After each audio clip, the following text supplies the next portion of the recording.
ನಮಸ್ಕಾರ. ಇವತ್ತಿನ ವಿಡಿಯೋ ಆದಾಯ ಕಡಿಮೆ ಇದ್ದರೂ ಟ್ಯಾಕ್ಸ್ ಫೈಲಿಂಗ್ ಮಾಡೋದ್ರಿಂದ ಆಗುವ 5 ಪ್ರಯೋಜನಗಳು. ನನ್ನ ಹೆಸರು ಡಾಕ್ಟರ್ ಭರತ್ ಚಂದ್ರ. ವಿಡಿಯೋಗಳ ಉದ್ದೇಶ ಕನ್ನಡಿಗರ ಸೇವೆ. ಬಹಳ ಜನ ನಮಗೆ ಕೇಳುವ ಪ್ರಶ್ನೆ, ನನಗೆ ಇನ್ಕಮ್ ಇಲ್ಲ ಮತ್ತೆ ಸ್ವಲ್ಪ ಇನ್ಕಮ್ ಇದೆ, 2.5 ಲಕ್ಷಕ್ಕಿಂತ ಕಮ್ಮಿ ಪರ್ ಆ್ಯನಮ್, ಈಗ ನಾನು ಟ್ಯಾಕ್ಸ್ ಫೈಲಿಂಗ್ ಮಾಡಬೇಕು. ನೀವು ನಿಮ್ಮ ಇನ್ಕಮ್ ಕಮ್ಮಿ ಇದ್ರೂ ಕೂಡ ಟ್ಯಾಕ್ಸ್ ಫೈಲಿಂಗ್ ಮಾಡ್ಬೋದು. ಅದಕ್ಕೆ ನಿಲ್ ರಿಟರ್ನ್ಸ್ ಅಂತ ಕರೀತಾರೆ. ಅದರಿಂದ ಬೇಕಾದಷ್ಟು ಅಡ್ವಾಂಟೇಜ್ ಇದೆ. ಇವತ್ತು ಆ ಅಡ್ವಾಂಟೇಜ್ಗಳ ಪಟ್ಟಿಯನ್ನು ನಿಮ್ಮ ಮುಂದೆ ಇಡ್ತಾ ಇದೆ. ಭಾರತದಲ್ಲಿ ಇನ್ಕಮ್ ಟ್ಯಾಕ್ಸ್ ಕಟ್ಟುವವರ ಸಂಖ್ಯೆ ಕೇವಲ 6,140 ಕೋಟಿಯಲ್ಲಿ. ಬಹಳ ಜನ ಇನ್ಕಮ್ ಇದ್ದರೂ ಕೂಡ ಇನ್ಕಮ್ ಟ್ಯಾಕ್ಸ್ ಕಟ್ತಾ ಇಲ್ಲ. ಬಹಳ ಜನ ಇನ್ಕಮ್ ಕಮ್ಮಿ ಇದ್ರೂ ಕೂಡ ಇನ್ಕಮ್ ಟ್ಯಾಕ್ಸ್ ಫೈಲ್ ಅನ್ನ ರಿಟರ್ನ್ ಮಾಡ್ತಾ ಇದ್ದಾರೆ. ಭಾರತದ ಇನ್ಕಮ್ ಟ್ಯಾಕ್ಸ್ ಲೆಕ್ಕ ಪ್ರಕಾರ ಯಾರಿಗೆ ಇನ್ಕಮ್ 2,50,000ಕ್ಕಿಂತ ಕಮ್ಮಿ ಇದೆಯೋ ಪರ್ ಆ್ಯನಮ್ ಅವರು ಟ್ಯಾಕ್ಸ್ ಕಟ್ಟಬೇಕಾಗಿಲ್ಲ ಮತ್ತು ಅವರ ರಿಟರ್ನ್ಸ್ ಅನ್ನು ಕೂಡ ಫೈಲ್ ಮಾಡಬೇಕಾಗಿಲ್ಲ. ಆದರೆ ಆಗಲೇ ಹೇಳಿದಾಗೆ ಫೈಲ್ ಮಾಡೋದ್ರಿಂದ ಬೇಕಾದಷ್ಟು ಬೆನಿಫಿಟ್ಸ್ ಇದ್ದಾವೆ. ಏನೇನು ಬೆನಿಫಿಟ್ ಇದೆ ಅಂತ ಸಂಕ್ಷಿಪ್ತವಾಗಿ ನಿಮ್ಮ ಮುಂದೆ ಒಂದು ಪಟ್ಟಿ ಇಟ್ಟಿದ್ದೇನೆ. ಮೊದಲನೇದು, it serves proof of income. 2, it can help you claim tax refund. 3, it can help you carry forward losses. 4, helps in obtaining loan. 5ನೇದು, ಹೆಲ್ಪ್ಸ್ ಇನ್ ವೀಸಾ ಅಪ್ರೂವಲ್ ಇತ್ಯಾದಿ. ಈಗ ಎಲ್ಲವನ್ನು ವಿಶದವಾಗಿ ತಿಳಿಸ್ತಾ ಇದ್ದೇನೆ. ಮೊದಲನೇ benefit, proof of income for self employed. ನೀವೇನಾದರೂ self employed ಆಗಿದ್ದು, ಅಂದರೆ ನೀವು ಯಾವ ಕಂಪನಿನಲ್ಲೂ ಕೆಲಸ ಮಾಡ್ತಾ ಇಲ್ಲ, ನಿಮ್ಮ ಸ್ವಂತ ಕೆಲಸ ಮಾಡ್ತಾ ಇದ್ದೀರಾ. ಉದಾಹರಣೆಗೆ ಫೋಟೋಗ್ರಫಿ ಮಾಡ್ತಾ ಇದ್ದೀರಾ, ವಿಡಿಯೋಗ್ರಫಿ ಮಾಡ್ತಾ ಇದ್ದೀರಾ, ಇಲ್ಲ ಸ್ಮಾಲ್ ಪ್ರಿಂಟಿಂಗ್ ಬಿಸ್ನೆಸ್ ಮಾಡ್ತಾ ಇದ್ದೀರಿ. ಅಂತ ಸಮಯದಲ್ಲಿ ನಿಮಗೆ ಪ್ರೂಫ್ ಆಫ್ ಇನ್ಕಮ್ ಅನ್ನುವಂಥದ್ದು ಇರೋದಿಲ್ಲ. ಆವಾಗ ನೀವು ಟ್ಯಾಕ್ಸ್ ರಿಟರ್ನ್ ಅನ್ನು ಮಾಡಿದ್ರೆ 2,50,000ಕ್ಕಿಂತ ಕಮ್ಮಿ ಅದೇನು ಮೆನ್ಷನ್ ಮಾಡಿದ್ರು ಅದು ನಿಮ್ಮ ಪ್ರೂಫ್ ಆಫ್ ಇನ್ಕಮ್ ಆಗುತ್ತೆ. ಮುಂದೆ ಅದು ಎಲ್ಲಾ ಕಡೆ ಬೇಕಾಗುತ್ತೆ. ಅದನ್ನ ವಿಶದವಾಗಿ ಹೇಳ್ತಾ ಇದ್ದೇನೆ. ಈಗ ಎರಡನೇ benefit, tax refund claims. Excess tax ಏನಾದರೂ ನಿಮ್ಮಲ್ಲಿಂದ ಡಿಡಕ್ಟ್ ಆಗಿದೆ ಥ್ರೂ TDS ಅಥವಾ ಅಡ್ವಾನ್ಸ್ ಟ್ಯಾಕ್ಸ್, ಅದನ್ನ ವಾಪಸ್ ತಗೋಬೇಕು ಅಂತಂದ್ರೆ IT ರಿಟರ್ನ್ಸ್ ಬೇಕೇ ಬೇಕಾಗುತ್ತೆ. ಅಂದ್ರೆ ನಿಮಗೆ ಆಕ್ಚುಯಲ್ ಟ್ಯಾಕ್ಸ್ ಲಯಬಿಲಿಟಿ ಇಲ್ಲ ಅಂತ ತೋರಿಸ್ಲಿಕ್ಕೋಸ್ಕರ. ಉದಾಹರಣೆ ಕೊಡ್ತೇನೆ, ಬ್ಯಾಂಕಿನವರು FD ಇಂಟ್ರೆಸ್ಟ್ ಮೇಲೆ TDS ಮಾಡ್ತಾರೆ. ಅದನ್ನ ವಾಪಸ್ ತಗೋಬೇಕು ಅಂತಂದ್ರೆ ನಿಮ್ಮ ಹತ್ರ ಇನ್ಕಮ್ ಟ್ಯಾಕ್ಸ್ ಫೈಲಿಂಗ್ ಮಾಡಿದಂತ ರಿಪೋರ್ಟ್ ಇರಬೇಕಾಗುತ್ತೆ. ಈಗ ಮೂರನೆಯ benefit, carry forward of losses.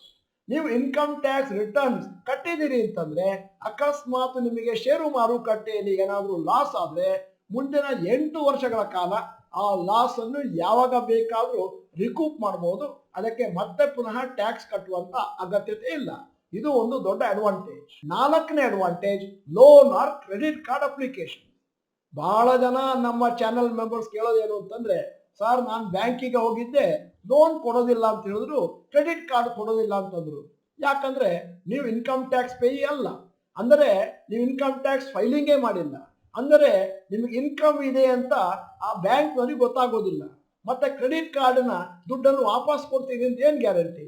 ಆದ್ದರಿಂದ ನಿಮಗೆ ಅಟ್ಲೀಸ್ಟ್ 2,50,000 ಇನ್ಕಮ್ ಆದ್ರೂ ಇದೆ, ಇನ್ಕಮ್ ಟ್ಯಾಕ್ಸ್ ರಿಟರ್ನ್ಸ್ ಫೈಲ್ ಮಾಡಿದ್ರೆ ಅಂತಂದ್ರೆ ಆಗ ಅದರ ಬೇಸಿಸ್ ಮೇಲೆ ನಿಮ್ಗೆ ಲೋನ್ ಕೊಡ್ತಾರೆ, ಕ್ರೆಡಿಟ್ ಕಾರ್ಡ್ ಅನ್ನು ಕೂಡ ಕೊಡ್ತಾರೆ. ಈಗ 5ನೆಯ ಪ್ರಯೋಜನ, ಇನ್ಕಮ್ ಟ್ಯಾಕ್ಸ್ ಫೈಲಿಂಗ್ ಮಾಡೋದ್ರಿಂದ ನೀವೇನಾದರೂ ವಿದೇಶಕ್ಕೆ ಸೈಟ್ ಸೀಯಿಂಗ್ ಹೋಗ್ಬೇಕು ಅಂತಿದ್ರೆ ಆವಾಗ ಆ ದೇಶದ ಗೌರ್ಮೆಂಟ್ ಅವರು ನಿಮ್ಮ ಹತ್ರ ಕೇಳ್ತಾರೆ, ಇನ್ಕಮ್ ಟ್ಯಾಕ್ಸ್ ಫೈಲಿಂಗ್ ಮಾಡಿದ್ದೀರಿ. ನೀವು ಮಾಡಿಲ್ಲ ಅಂತಂದ್ರೆ ನಿಮಗೇನು ಇನ್ಕಮ್ ಇಲ್ಲ, ಅಲ್ಲಿ ಹೋದ್ರೆ ಇರ್ಲಿಕ್ಕೆ ನಿಮಗೆ ಹೋಟೆಲಿನ ಬಿಲ್ ಕಟ್ಟಲಿಕ್ಕೆ ಶಕ್ತಿ ಇಲ್ಲ ಮತ್ತು ಟಿಕೆಟಿಗೆ ಕೊಡ್ಲಿಕ್ಕೆ ಶಕ್ತಿ ಇಲ್ಲ ಅನ್ನುವಂತ ಡೌಟ್ ಬರುತ್ತೆ. ಆದ್ದರಿಂದ America, UK, Canada, many European countries ಅಲ್ಲಿ ಇದು ಆಲ್ಮೋಸ್ಟ್ ಕಂಪಲ್ಸರಿ, ಇನ್ಕ್ಲೂಡಿಂಗ್ ಸಿಂಗಾಪುರ್. ಅವಾಗ ನೀವು ನಿಮ್ಮ ಇನ್ಕಮ್ ಟ್ಯಾಕ್ಸ್ ಫೈಲ್ ಮಾಡಿದ್ದನ್ನು ತೋರಿಸಿದ್ರೆ ಅವ್ರಿಗೆ ಗೊತ್ತಾಗುತ್ತೆ ಇವರಿಗೆ ಇಷ್ಟು ಇನ್ಕಮ್ ಇದೆ, ಇವರನ್ನ ನಮ್ಮ ದೇಶಕ್ಕೆ ಆಹ್ವಾನಿಸಬಹುದು. ಈ ಸಂದರ್ಭದಲ್ಲಿ ಇನ್ನೊಂದು ವಿಚಾರ ಹೇಳಬೇಕಾಗುತ್ತೆ. ಹಿಂದಿನ ಕಾಲದಲ್ಲಿ ಜನ ಪ್ಯಾನ್ ಕಾರ್ಡ್ ತೊಗೊಳಕ್ಕೆ ಭಯ ಪಡ್ತಾ ಇದ್ರು, ನಮ್ಮ ಅಡ್ರೆಸ್ಸು ಇನ್ಕಮ್ ಟ್ಯಾಕ್ಸ್ ಡಿಪಾರ್ಟ್ಮೆಂಟ್ ಅಲ್ಲಿ ಗೊತ್ತಾಗೋಗುತ್ತೆ ಅಂತ.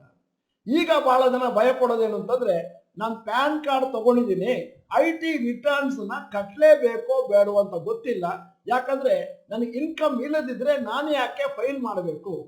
ನಿಮ್ಮ ಇನ್ಕಮ್ 2,50,000 ಮೇಲಿದ್ರೆ ಮಾತ್ರ ಪೇ ಮಾಡಬೇಕಾಗುತ್ತೆ ಟ್ಯಾಕ್ಸು, ಇಲ್ಲದಿದ್ರೆ ಕೇವಲ ಫೈಲಿಂಗ್ ಅನ್ನು ಮಾಡಬಹುದು.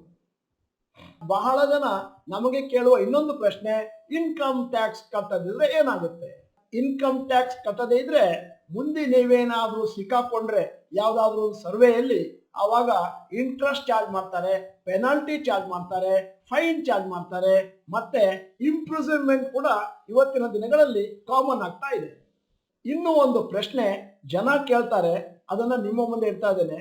ನನಗೆ ಇನ್ಕಮ್ ಇದೆ ಅಂತ ಸರ್ಕಾರಕ್ಕೆ ಹೇಗೆ ಗೊತ್ತಾಗುತ್ತೆ?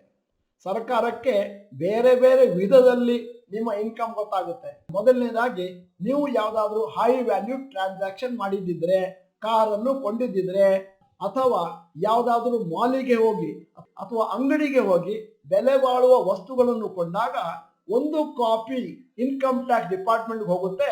ಇವತ್ತು ಇನ್ಕಮ್ ಟ್ಯಾಕ್ಸ್ ಡಿಪಾರ್ಟ್ಮೆಂಟ್ ನಡೀತಾ ಇರೋದೇ ಕಂಪ್ಯೂಟರ್ ಸಾಫ್ಟ್ವೇರ್ ಇಂದ ಮತ್ತು ಆರ್ಟಿಫಿಷಿಯಲ್ ಇಂಟೆಲಿಜೆನ್ಸ್ ಇಂದ. ಅವಾಗ ಈಸಿಯಾಗಿ ಕಂಡುಹಿಡಿತಾರೆ ನೀವು ಎಷ್ಟು ಖರ್ಚು ಮಾಡಿದಿರಿ ಮತ್ತು ನಿಮ್ಮ ಆನ್ಯುವಲ್ ಇನ್ಕಮ್ ಏನಿದೆ ಅಂತ. ಆದ್ದರಿಂದ ಬಹಳ ಸರಳ, ಸರಿಯಾದಂತ ಟ್ಯಾಕ್ಸ್ ಕಟ್ಟೋದು ಎಲ್ಲರಿಗೂ ಅನುಕೂಲ ಮತ್ತು ಚೆನ್ನಾಗಿ ನಿದ್ರೆ ಮಾಡಬಹುದು ರಾತ್ರಿಯ ಸಮಯದಲ್ಲಿ. ಅಮೆರಿಕದಲ್ಲಿ ಒಂದು ಗಾದೆ ಮಾತಿದೆ, income tax and death are certain ಅಂತ. ಹಾಗೇನೆ ಮುಂದಿನ ದಿನಗಳಲ್ಲಿ ಕೂಡ ಭಾರತದಲ್ಲಿ ಆಗ್ಬೋದು.